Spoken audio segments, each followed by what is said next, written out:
Good morning, everyone. Thank you so much for being here in this late morning / early afternoon in DC. I am so happy to be with you all this morning. My name is Bridget Sharp, and I use she, her pronouns, and I am the Arizona State Director for the Human Rights Campaign. Thank you for joining us for our virtual roundtable with parents of transgender youth on the dangers of anti-LGBTQ bills moving through the legislature this year. Before we sort of introduce our speakers and parents and start the discussion, I want to talk a little bit about why we're here today. Transgender youth have been under attack in state legislatures for several years, and a record number of anti-trans bills are on track to be filed in 2022. These discriminatory bills largely focus on denying transgender youth the ability to receive gender-affirming care and participate in school athletics programs. Here in our home state of Arizona, our legislators have filed more than a dozen anti-LGBTQ+ bills. This is more than any legislature across the country. They are currently considering 3 bills that attack LGBTQ+ youth and transgender youth in general. Last week, the Senate passed Senate Bill 1138, which bans best practice medical care for transgender youth. SB 1138 is a cruel and potentially life-threatening bill that would harm trans youth who rely on gender-affirming services. Medical decisions should be made between parents, children, and their medical teams, not politicians. This bill was just assigned to the House Judiciary Committee yesterday. Additionally, last week, the House also passed House Bill 2161, which requires healthcare entities and school staff to forcibly out LGBTQ+ children to their parents. HB 2161 will also cause severe emotional distress to LGBTQ+ youth who are more likely to face victimization, violence, and suicide. This bill was assigned to the Senate Education Committee just yesterday. And then earlier this week, Senate Bill 1165, an anti-trans sports ban, was assigned to the House Judiciary Committee and is also awaiting a hearing date.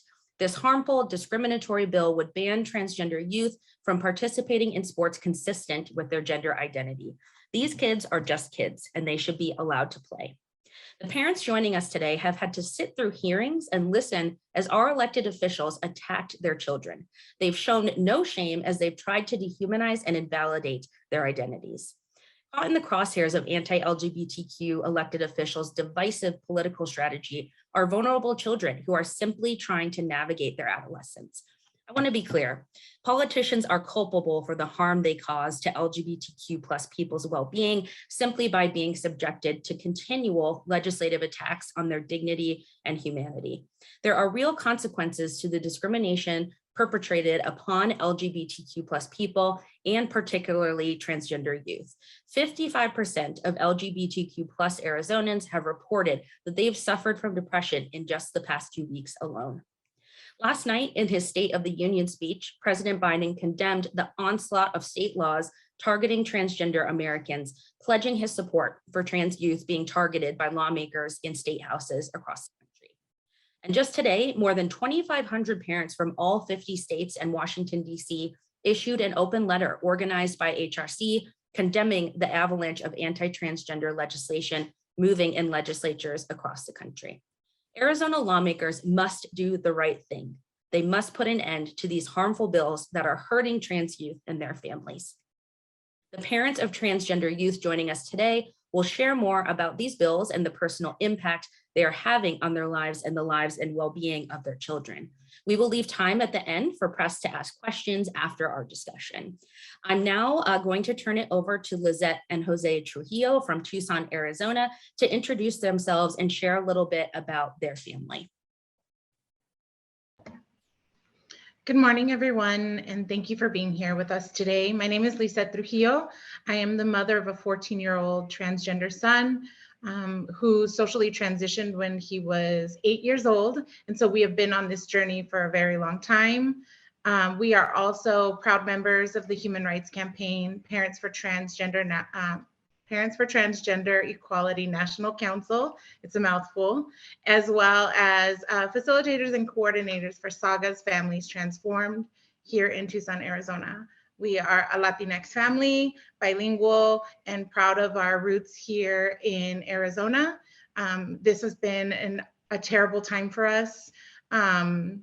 it's been a terrible 3 years because this isn't the first year that we've actually experienced anti-trans legislation.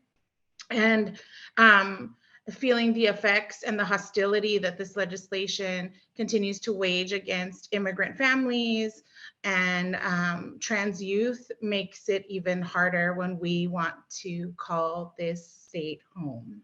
And so I just wanted to share those bits with you all here in our introduction, and hope that through this conversation, we can share with you the human side of our families and our children, and that can be conveyed to our communities. Yeah. Buenos días, mi nombre es José Trujillo, soy pareja de mi esposa Lisette, y tenemos un hijo transgénero. Les agradezco que estén aquí, y con esta conversación esperamos tratar de comunicar nuestra experiencia como padres y lo difícil que ha sido tratar de mantener una relación con la sociedad, con nuestro hijo transgénero. Este tipo de leyes que están tratando de pasar son muy difíciles, porque los que ya saben como padres, crecer, tener hijos y darles crecimiento y enseñarles, darles moral, ética, todo lo que tienen que enseñarles a sus hijos, prepararlos para la vida, ya es difícil. Encima de eso, estar tratando de pelear con todas esas otras cosas en el camino, lo hace mucho más difícil. Entonces esperamos que con esta conversación podamos dar un poquito de luz a lo que es nuestra experiencia. Muchas gracias. Thank you. And I'd love to pass it over to Kristen Downing, also from Tucson, Arizona. Thank you. Thank you all for being here today. My name is Kristen Downing. I live in Tucson. I have a husband. We've been married almost 20 years, which makes me feel old. We have 2 kids, a 15-year-old and 11-year-old. We have a dog who's my 3rd child, and a house full of random reptiles that my teenager has collected. We are all home most of the time. My husband works from home.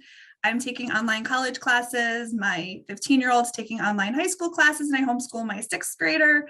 So we have a very full, happy, crazy, chaotic, wonderful life. I'm very thankful every day.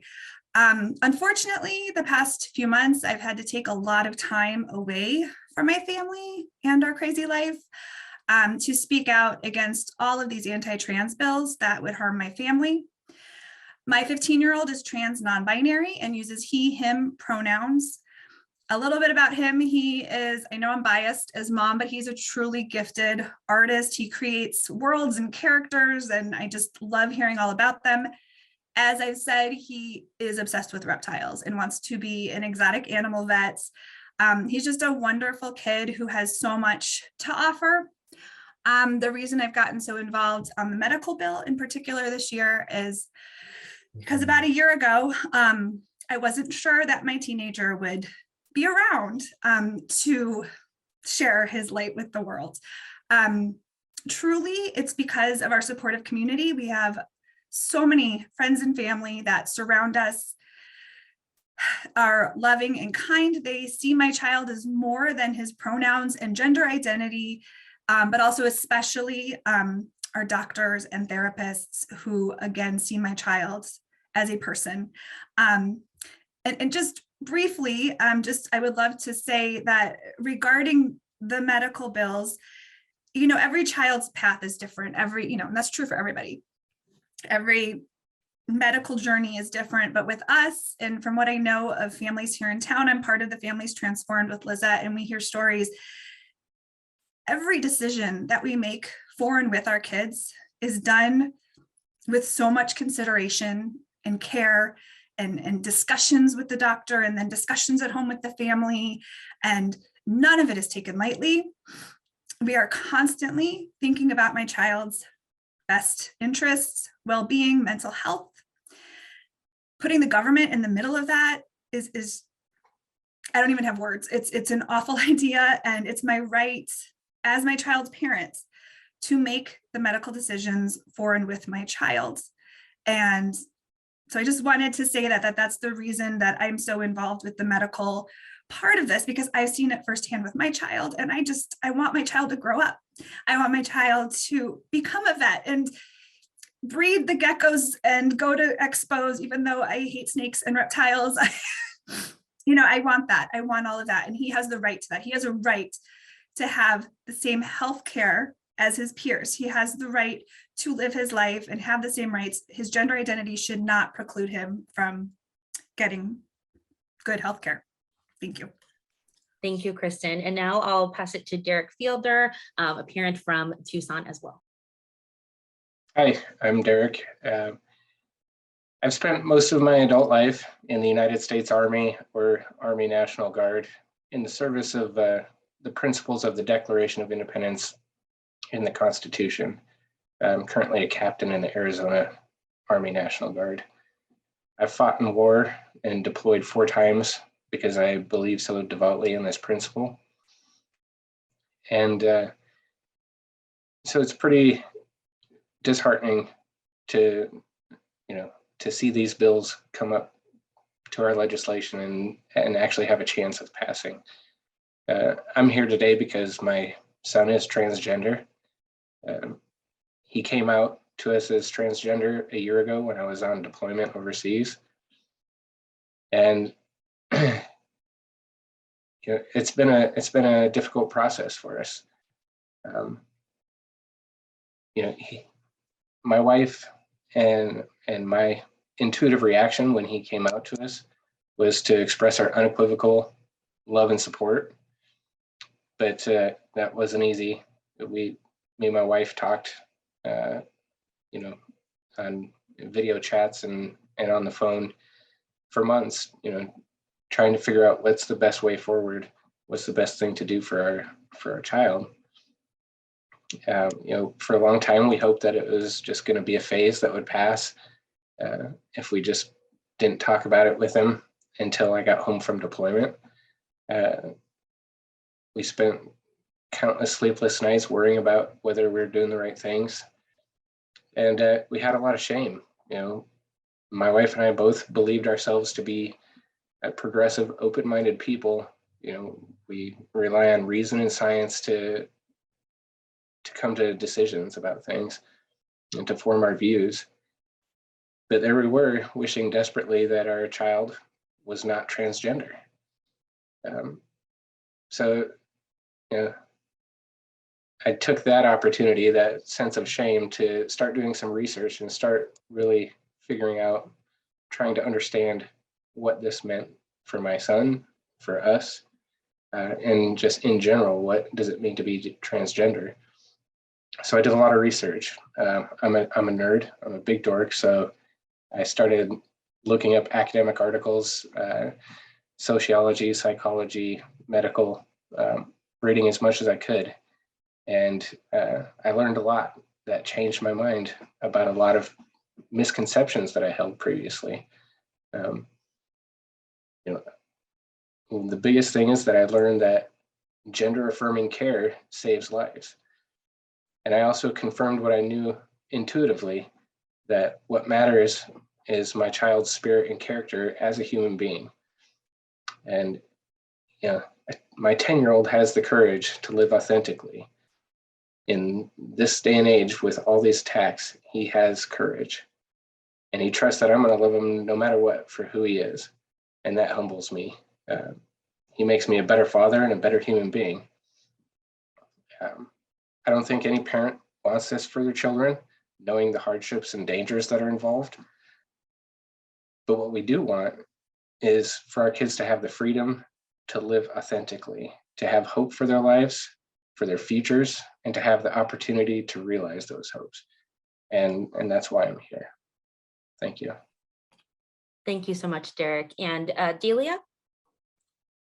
Hi, my name is Delia Hogan. I am a native Arizonan. I was born here in Phoenix. I haven't lived here my whole life, but most of it.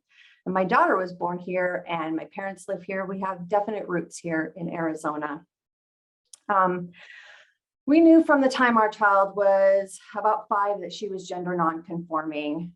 She told us first she wanted to be a girl.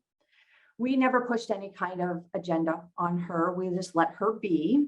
And after years of wearing my tank tops as dresses, when she was 6 and she pretended to be pregnant, and years of talking about how boy doesn't feel right to her, when she told us at age 8 that she was transgender, we weren't surprised, and we supported her wholeheartedly. It was never an issue for us. At 9 years old, on Thanksgiving Day, unbeknownst to her father and me, she bravely took every one of her aunts, uncles, and grandparents and cousins out to the backyard of my sister's house, and one by one told them, I am not the boy that you thought that I was. I am Sophia. I'm going to use she, her pronouns. And I'm asking you to support me in this, whether you agree with it or not, because you're my aunt, uncle, grandparent, cousin, whatever. And I love you. And that's what we do for each other.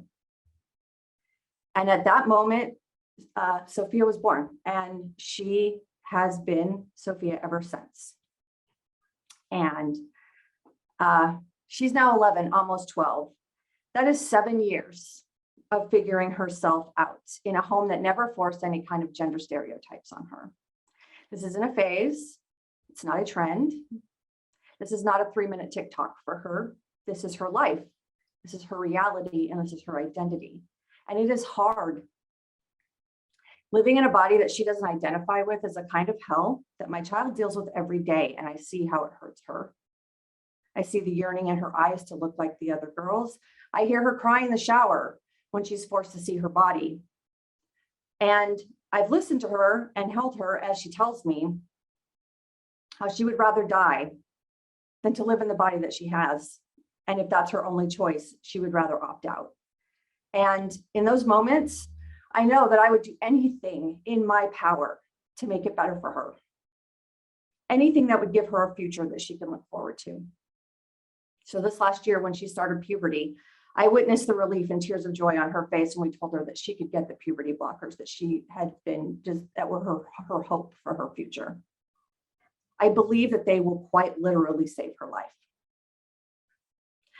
No parent chooses to have a transgender child. It's widely misunderstood, it's publicly debated, it's treated with hatred and derision, and transgender people face huge social obstacles just to survive. Our world doesn't understand kids like my daughter, and instead of trying to, they wish to control that which they don't understand and which scares them. SB 1138 and other bills like them all over the country are a blatant attempt to erase transgender people from public life for no other reason than they do not conform to the norm. Children like my daughter pose no threat to anybody, and they just want to live and be offered the best chance they can to grow up and be productive members of society. And this best chance consists of pausing puberty, letting them be themselves, and letting them have the space to explore their identities safely and non-permanently until they decide if they want to transition. None of this is impulsive. Every child receives therapy. There is a standard of care. It is handled with diligence, respect. It is handled delicately. It is a process that takes time, requires research. Every parent of a transgender child has agonized over these decisions. And I am here today because my daughter is only 11 and now knows what it feels like to be discriminated against by her own government, the institution that is supposed to protect her. She doesn't understand why she can't just be who she is without having to defend it. She wants to play video games and hang out with her friends and just be a kid. Instead, she is afraid and stressed out and angry that her medical care is going to be taken away from her, and she is going to be forced to live in a body she didn't choose, can't accept, and doesn't identify with. She is acutely aware that she and only she will have to suffer the consequences if these freedoms are stolen from her, not the politicians who are taking them away. That in order to keep the care she needs, she will have to leave the place that she was born, her friends, her grandparents, her aunts and uncles, her cousins, her community, to move to a more inclusive and tolerant place and start over. Not because she's committed a crime or done anything wrong, but just simply because of who she is. She has said that she has had to watch her mother cry many times, tears of frustration. She feels attacked. She has anxiety. She suffers from separation anxiety.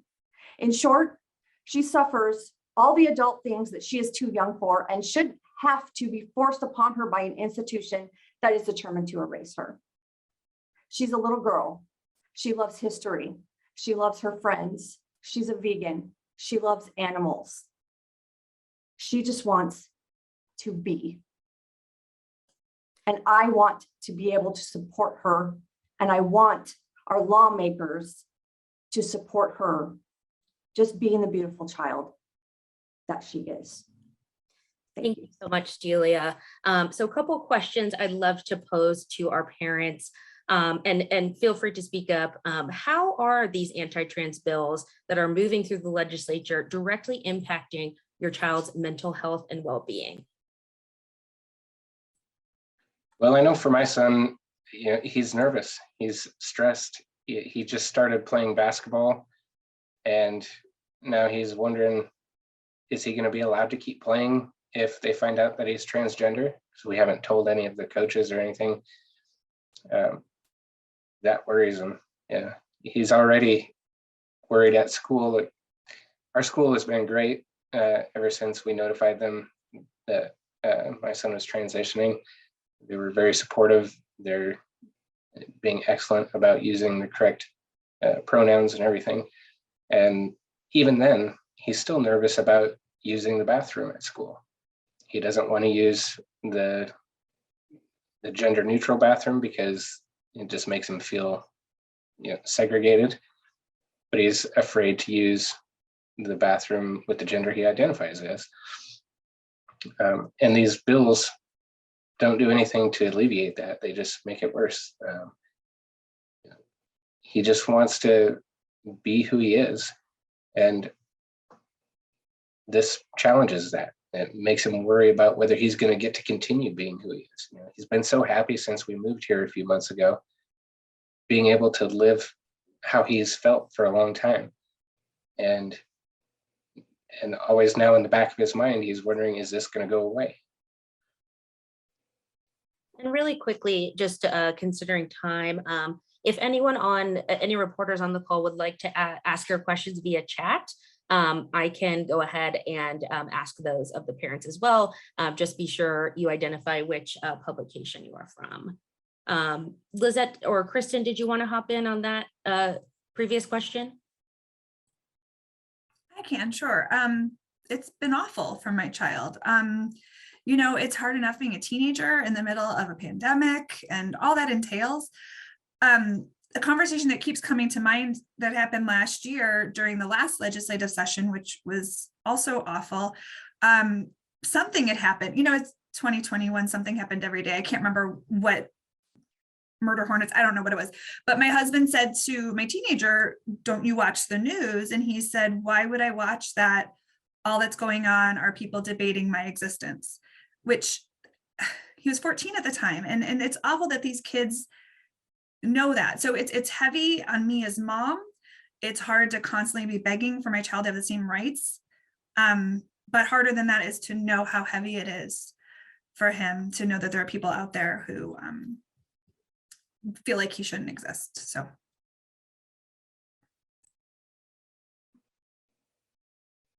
I'm still on mute, sorry about that. And then Delia, did you want to hop in on how that's affecting you and your family? Yeah, absolutely. We are in the process of, we just sold our house here in Scottsdale and we want to move to Chandler so that we can be closer to our family and friends, and going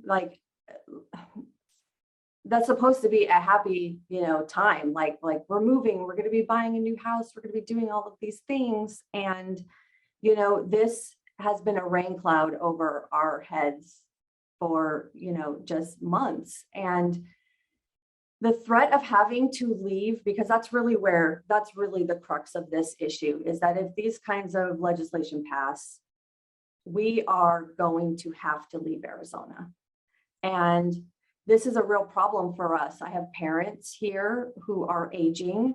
I have a community here. This is where I was born. And to have to, the threat of having to leave it's intolerable to think about, that we literally just can't stay because of who my child is. It doesn't make any sense. And it's harming my daughter's mental health. It has been, and it continues to. She doesn't understand. And she's so angry. And so it's just, constant damage control, trying to fight against these things, takes me away from her, takes me away from my husband, takes me away from house hunting, trying to, find a place for my family to live. And it's stressful. There are many nights where I just break down in tears, and, and I can't hide that from Sophia. I don't hide it from her, because she needs to see that I'm fighting for her.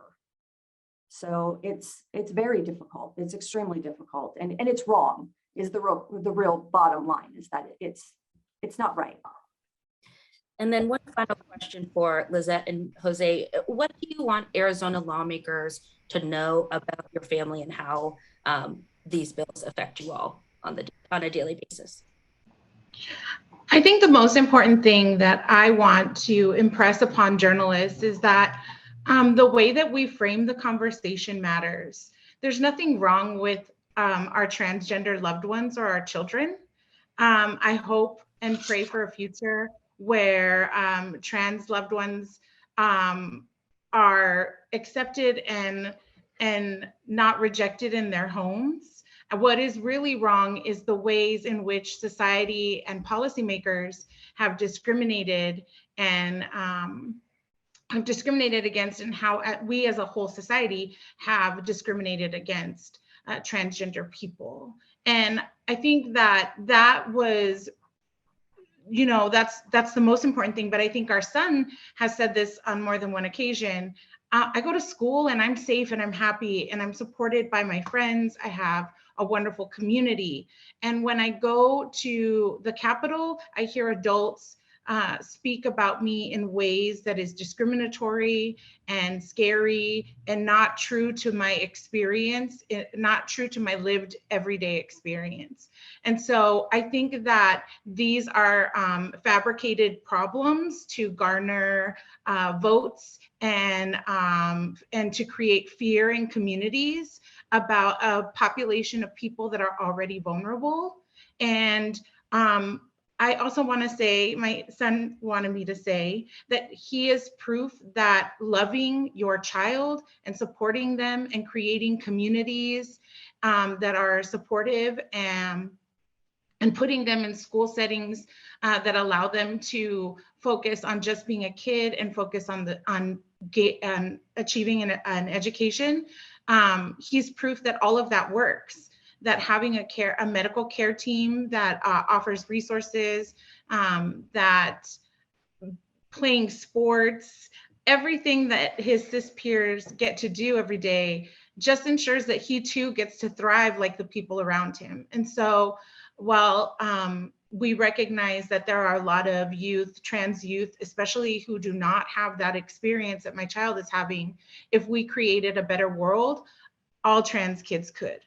And so I think that moving forward, we have to really talk about this in a way of like, how do we create love, empathy, and understanding for an already vulnerable population that faces violence and homelessness and discrimination day in and day out? How do we make a better tomorrow? And so it's my job as a mother to do everything that I can to make sure that tomorrow can be all that it needs to be for everyone's kids on this panel, not just my own, and for future children and future generations, so that the world can finally change. Do you want to say anything? Yeah. Sorry. Yeah, no, it's okay. I took space. I like it. I would like for people to understand that we're no our family is no different than any other family. We're trying to raise our children, you know, whatever the hell that means. Like, we're trying to raise our children. Everything that fits that. We're trying to get them to thrive. We want them to be educated.